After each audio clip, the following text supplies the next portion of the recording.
Merhaba herkese. Bugün size 11. sınıfta yurt dışında okumak için ne tür yollar izlenebileceğini anlatacağım.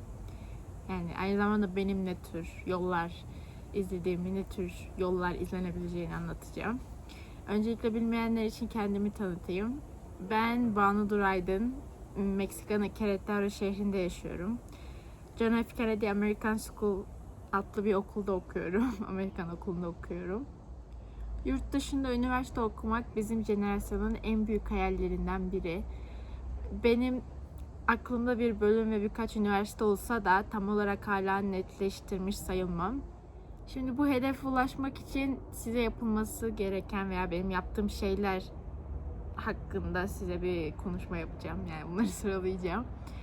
İlk olarak bence en önemlisi bir tablo yapmak. Yani bu tablo hani gitmek istediğiniz üniversitenin adı, bu üniversitenin nerede bulunduğu, hangi bölümü okumak, yani okumak istediğiniz bölümün var olup olmadığı, işte burs veriyor mu, şartları neler veya mesela SAT sınavı için ne kadar bir hani aralığı ne, kaç sonucu istiyor, TOEFL sınavı istiyor mu, ACT sınavı var onu istiyor mu veya GPA ortalamanızı kaç olmasını istiyor yani.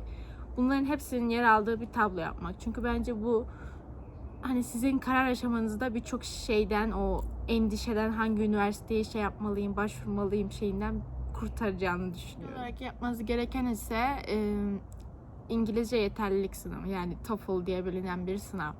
Yani bu Amerika'daki üniversiteler tam bir sektör, yani çok ciddi paralar dönüyor, yani aklınızın alamayacağı paralar dönüyor. O yüzden üniversite size bir burs verecekse ya da kabul edecekse sizin bir dünya olmanızı istiyor. Yani ne demek bu? Hani kulüplere katılmanız, bir enstrüman çalmanız, derslerinizin iyi olması, sosyal olmanız, sosyal aktivitelere katılmanız, yani bunun gibi şeyler, bir spor aktivitesine katılmanız. O yüzden eğer siz bunları yapmıyorsanız ve eğer diliniz iyi değilse hiçbir üniversite gelsin ben ona bir dil öğreteyim ve bu şekilde işte kulüplere katılabilsin, sosyal olsun diye bakmıyor. Bunu zaten bu dilinizin gelişmiş olması ve çoktan kendinizin bir sosyal hayatınızın olmasını istiyor. O yüzden yabancı üniversitelerin ilk şartları aslında bu, özellikle bizim gibi international studentlar için TOEFL sınavı, yani dilinizin hangi düzeyde olduğunu bilmek istiyorlar. TOEFL sınavı yerine geçen başka kurumların yaptığı sınavlar da var, yani örnek vermek olursa Duolingo testi. O yüzden ama hani her üniversite bu sınavları kabul etmiyor. Bazıları kesinlikle TOEFL sınavı isteyen üniversiteler var. Bu yüzden gitmek istediğiniz üniversiteyi araştırıp ne istediğine bakmak çok daha önemli bu sınavlara girmeden önce aslında. Mesela kendimden bir örnek vereyim. Benim okulda çok fazla Güney Koreli arkadaşım var, yani ve hepsiyle de iyi anlaşıyorum. O yüzden hani Güney Kore'nin aynı zamanda eğitiminin de çok iyi olduğunu bildiğim için acaba Güney Kore'de mi okusam diye düşünmüştüm bir ara. Ve birkaç üniversite araştırdım. Araştırdıktan sonra hepsinin Güney Kore dili iyi, yani yeterlilik sınavı istediğini gördüm. Ve bu benim için imkansız olacağı için. Yani bu tabii ki Güney Kore için geçerli ama Almanya, İtalya, Fransa gibi birçok ülkelerde de geçerli olan bir şey olabilir. Yani ilk önce üniversiteye gitmeden önce lütfen bu dil yeterliliği sınavlarına bakmak bence en önemli kısım. Ben bu 11. sınıfın sonunda artık TOEFL'a girmeyi planlıyorum. Yani gireyim ki seneye bu stresi çekmeyeyim son senemde. Sırada benim başımı ve sandığım üzere birçok kişinin başın belası SAT sınavı var.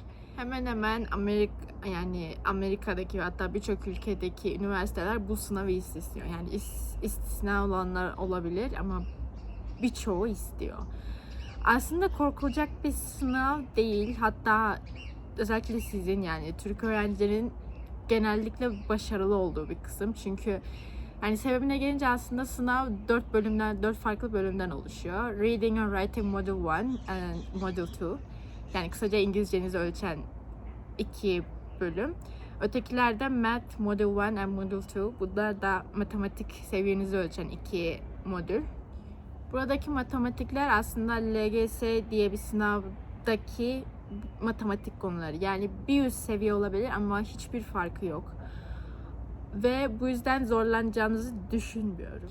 Ben ilk SAT sınavıma aralığın 2'sinde gireceğim ve biraz endişeliyim çünkü ben gerçekten zorlanıyorum bu süreçte. Bunun nedeni ise aslında bende 8. sınıfın matematik konuları yok. Yani kısaca yoklar. Çünkü ben 8. sınıfı Çin'de okudum.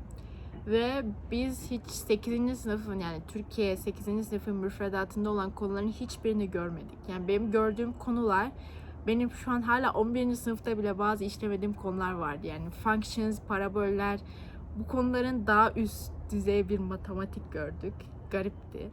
9. sınıfta Meksika'ya taşındıktan sonra da bu konuları görmedim. O yüzden yani benden gayet şanslısınız.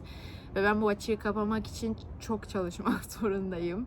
Ama sınava kadar vaktim gayet az, yani 2 ay kadar bir sürem kaldı. Ve bu süreçte sizin kadar soru çözmem ve sizin kadar matematiğimi geliştirmem biraz imkansız. Hem özellikle de ben bu sınavı 2 ay önce öğrendim, yani SAT sınavı. Bu yüzden 2 ay önce başladım bütün hazırlıklarıma. Ama yine de kendimi denemek istiyorum, yani en azından kendi seviyemi görmek istiyorum şu ana kadar. Bu sınavdaki İngilizce kısmına gelince, yani biz Türkiye'de her ne kadar devlet okulu veya özel okul fark etmeksizin herkes bir İngilizce eğitim alıyor. Yani ben özel okulda okudum ve gayet güzel bir İngilizce eğitimi aldığımı düşünüyordum. Fakat bu yurt dışına çıktığımda, özellikle Çin'de, hani bir kalıyorsunuz. Yani bu İngilizce mi? Bu benim öğrendiğim İngilizce mi falan oluyorsunuz böyle. Ben neredeyse 3-3,5 yıldır yani büyük oranda okullarımda İngilizce konuşsam da hala bu sınavda en zorlandığım kısım İngilizce. Sebebine gelince ise aslında bu sınavda yani kelime bilginizin çok yüksek olması gerekiyor. Bu sınavda özellikle teknik bilgi, yani teknik kelimeler çok çıkıyor. Hani bilimsel makaleler, işte bunun gibi metinler falan çok çıktığı için teknik bilgi seviyenizin çok yukarıda olması gerekiyor bence. Diğer bir zorlandığım konu ise benim bu sınavda noktalama işaretleri. Yani bence İngilizce dilindeki noktalama işaretleri kullanımı ve Türkçedeki de noktalama işaretleri kullanımı çok farklı. Yani ben bunu hissediyorum. Yani bu sınavdaki noktalama işaretleri soruları hani bonus point olmalı. Bunda yanlış yapmanın, yani yapmamalısın. Fakat ben hepsini yanlış yapıyorum yani. Çok karışıyorum. Türkçe'ye gidiyor aklım. Bazen İspanyolca'ya gidiyor. Yani diyorum nasıl kullanmış bunu diyorum. Hepsi gidiyor sonra. O yüzden bence en önemli kısım bu iki. Yani benim en çok yanlış yaptığım kısım bu iki kısım olduğu için sizinle bunları paylaşmak istedim. Fakat College Board'da üye olursanız, orada çıkmış set sorularını, SAT sınav sorularına bakarsanız yanlış yaptığınız yerleri görebilirsiniz ve bunların üzerine daha çok düşebilirsiniz. Diğer bir önerim ise çok iyi bir kaynak edinmeniz. Yani daha başka bir videomda kendi kullandığım kaynakları nasıl olduğunu hakkında bir video hazırlayabilirim. Fakat şu anlık bence kendiniz ön bir araştırma yapıp kaynak edinmeniz çok önemli. Eğer maddi gücünüz varsa bir özel ders alabilirsiniz. Ben şu an yani 1,5 aydır haftada 1,5 saat matematik ve ayrıyetten 1,5 saat İngilizce ders alıyorum. Çünkü dediğim gibi sizden gerçekten çok gerideyim matematik olarak. Temelini anladığım artık için sınavın, yani neler soruyor, hangi kısmı daha çok ilgi vermen gerekiyor gibi. Bu aralıktaki sınavda başarısız olsam da tekrardan bu dersleri almayı düşünmüyorum. Çünkü sonuçta temelini anladım artık sınavın. Yani neleri soruyor, hangi bölümlere daha çok ilgi göstermem gerekiyor gibi. Ve aynı zamanda bence hani SAT sınavını istediğin zaman alman büyük bir şans. Yani 11. sınıfta, 9. sınıfta, 10. sınıfta, hani üniversitenin normal Türkiye'deki üniversite sınavı gibi. Hani bir yıl girdin, 12. sınıfta girmek zorundasın tabii ki. Eğer girmek istiyorsan bir kere daha beklemen lazım, bir yıl. Bu bence biraz aslında acımasız bir yöntem. Ama SAT'de öyle bir şey yok. Eğer 11. sınıfta giriyorsan 12. sınıfta daha beklemeden direkt erken başvuru yapabiliyorsunuz üniversiteye. Ve aslında bu büyük bir şans çünkü aynı zamanda 12. sınıfta erken başvuru yaparsan daha çok kabul edilme şansın olduğu söyleniyor. Bu yüzden bence iyi bir yöntem. Sırada bence hatta en önemli kısım buydu. Birinci sırada olması lazımdı. College Board ve Khan Academy web sitelerine üye olmak. Yani College Board aslında SAT sınavını yapan bir web site ve Khan Academy'de bütün bu SAT derslerin hepsine ders veren, sınavlar sağlayan ve birçok bu şeyleri öğrencilere ücretsiz bir şekilde sağlayan bir web site. Bu web siteleri yani üye olmak için veya kayıt olmak için hiçbir ücret vermenize gerek yok. Tamamen bağışla ayakta kalan bir web siteler. Yani o bakımdan içiniz rahat olsun. Benim hep kullandığım iki site.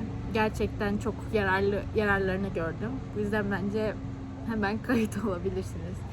Aynı zamanda aileniz için de iyi bir site. Çünkü Khan Akademi'den aileniz günlük olarak ne yaptığınızı, günlük olarak ne kadar ilerleme yaptığınızı da sürekli olarak takip edebiliyorlar. Bu yüzden bence hemen iyi olun. Video çok uzun olduğu için sizi sıkmamak adına ilk 5 maddeyi burada anlattım. Şimdilik herkese teşekkürler ve hoşça kalın.